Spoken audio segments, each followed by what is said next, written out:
Hello, welcome back to my studio. We have another product feature today in collaboration with Shortcuts Crafts. Today I'm playing with the Dylusions paint.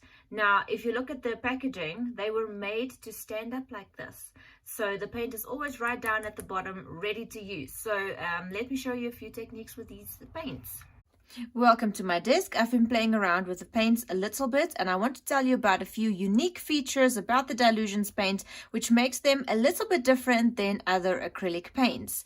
Firstly, they are quick drying, like super quick drying, and you will see that when we start playing with them. It's a fluid paint, meaning it's a soft body, so it is quite runny, which makes it extremely blendable. And if you read on the back, it says a blendable acrylic paint, and that blendable feature is very much unique to this paint. Other acrylic paints don't blend as easily as these. They are semi-opaque, meaning they have a little bit of a translucency in thin layers. In very thin layers, you can actually see the first layer through the second layer, which is awesome for art journaling. They are compatible with your sprays. So I've sprayed a few sprays on here. So sprays stick to paint, and this paint sticks to sprays. So if you have any of the Dylusion sprays, they will work really well together. The other thing is you can write on them. Here I've written on them with a plain stock standard felt tip pen, and it does not leave a residue on your pen, so it won't kill your pen. Now, Diane's favorite way of applying the paints is either with a baby wipe or the blending tool. You need a tiny drop of paint and you can blend your color. So this gives you the thinnest, most translucent layer is with the baby wipe. If you use your blending tool, you're going to get a little bit of a thicker layer, also depending on the amount of paint that you've actually got on there. Another fun way of using your blending tool is through a stencil. I'll just show you how easily that blends through a stencil. And another thing that you can do with your baby wipe is you can place your stencil over an area that's already got paint, and you can go and lift the paint and create beautiful layers and textures. Another few tools that I've tried is the sponge dauber thingy. So here you need a little bit more paint because the sponge absorbs a lot of paint. But you do get a beautiful blend, though your edges are a little bit more rough. And with your makeup sponge,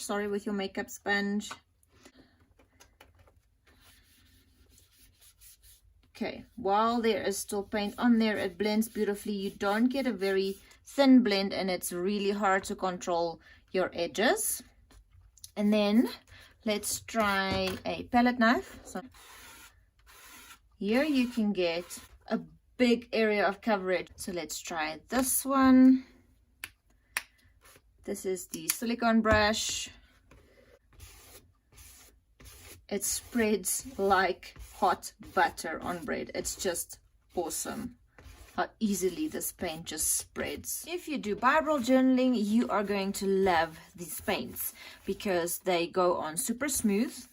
You can't feel where the paint was applied, and I applied this with a blending foam, and they don't bleed through, and it doesn't cover your text. Though if you add too many layers, you will start covering the text because the paint will start getting a little bit opaque. But this was applied with a baby wipe, so if you keep it thin, it won't cover your text and you can write over them. I'm going to show you a quick Bible journal page. I've got Periwinkle blue. I'm going to apply some of it with the blending foam through the bubble stencil, but I'm going to do my background with a baby wipe. When working with the baby wipe, you don't need a lot of paint. I'm going to work it into the baby wipe. Just remember that the baby wipe will add moisture to your page. So if you don't like crinkly pages, stick to your blending foam. So I'm going to go in circular motions here, and you can see that it's not covering the text.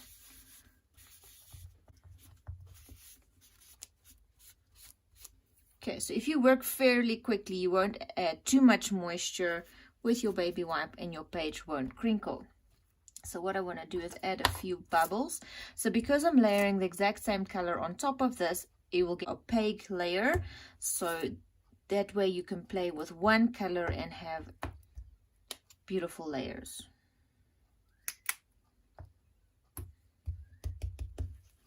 So now I'm working with my blending foam, and I'm going to stick to small bubbles. Okay, so it's going to be fairly subtle, but that layer there will be more opaque because I'm layering the same color.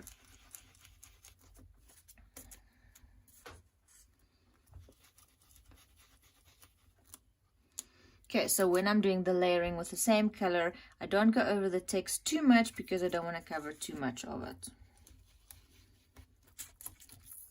Okay, so I'm going to give that a few seconds to dry, and I'm going to glue down my ephemera here, and I'm going to write over it.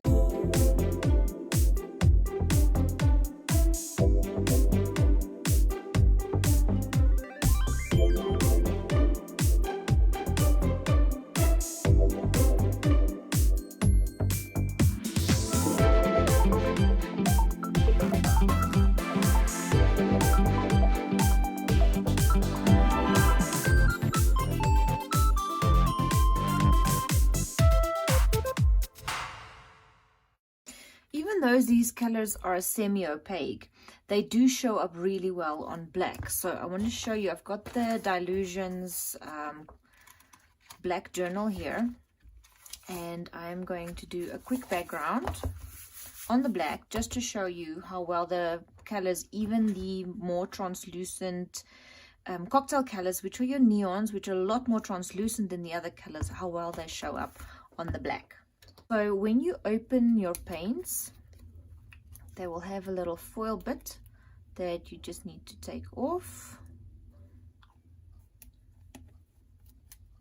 and then you can flip and go. Alright, so let's get some color on this page. I'm going to start with this Mushy Peas, and I'm going to go with, let's go with a baby wipe.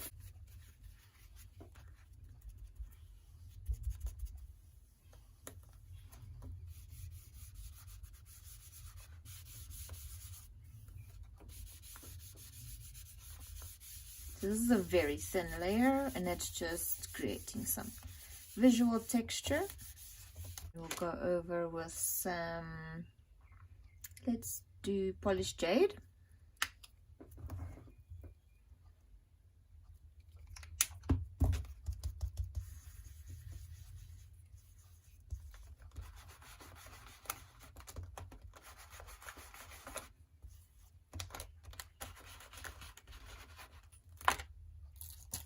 Okay, also quite a thin layer. I want to add a pop of color, which will be the lemon drop.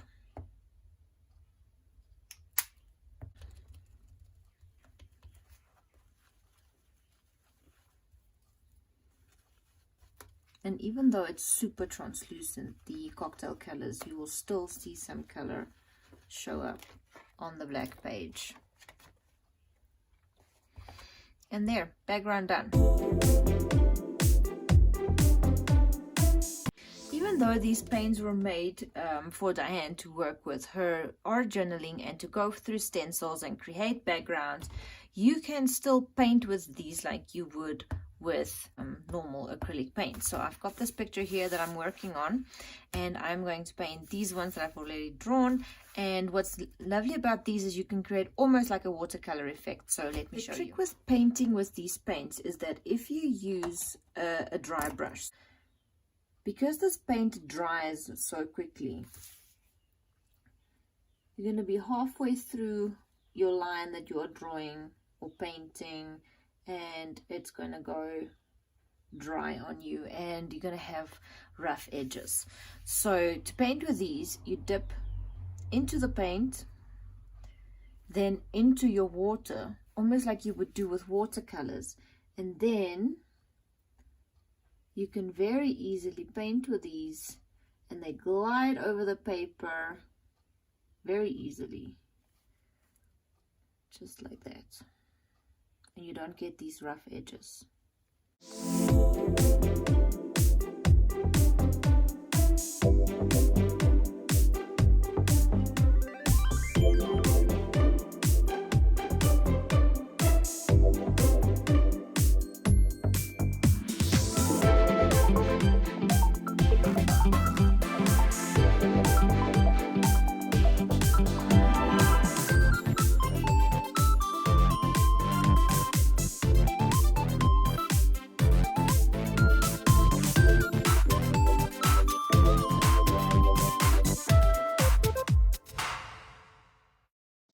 because you can write over these. They are perfect for doodling after you've done your paint work.